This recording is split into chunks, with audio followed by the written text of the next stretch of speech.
Kementerian Pertahanan Federasi Rusia merilis kemajuan operasi militer khusus di wilayah Ukraina pada Senin 12 Desember 2022 kemarin. Militer Vladimir Putin mengklaim di area Kupianski dan Krasnolimansky sebagai akibat dari baku tembak yang rumit di area konsentrasi tenaga kerja dan peralatan militer Angkatan Bersenjata Ukraina. Hingga 70 prajurit Ukraina, 3 kendaraan tempur lapis baja dan 5 kendaraan dihancurkan. Di arah Donetsk, pasukan Rusia melanjutkan operasi ofensif. Sebagai hasil dari baku tembak, juga upaya Ukraina untuk menyerang balik posisi Rusia ke arah pemukiman Peski di Republik Rakyat Donetsk digagalkan oleh satu kompi dari Brigade Infanteri Bermotor ke-59 Angkatan Bersenjata Ukraina.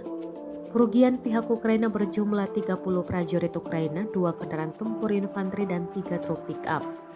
Selain itu, depot amunisi Brigade Pertahanan Teritorial ke-102 Angkatan Bersenjata Ukraina dihancurkan di dekat desa Kutogulai, wilayah Saporosi. Территориальной обороны Вооруженных сил Украины. В ходе контрбатарейной борьбы на огневой позиции в районе населенного пункта Зеленый Гай Харьковской области поражена украинская боевая машина реактивной системы залпового огня «Смерч». В районе населенного пункта Красный Лиман Донецкой Народной Республики поражена боевая машина системы залпового огня «Град». Российскими средствами противовоздушной обороны уничтожены в воздухе 2 самолета МиГ-29 воздушных сил Украины в районах населенных пунктов Родинская и Павловка Донецкой Народной Республики. Кроме того, сбиты 2 украинских вертолета Ми-8 в районах населенных пунктов Курахово и Константиновка Донецкой Народной Республики. За сутки уничтожено 6 беспилотных летательных аппаратов в районах населенных пунктов Голиково, Площанка, Меловатка, Попасная Луганской Народной Республики, Терны Харьковской области и города Донецк.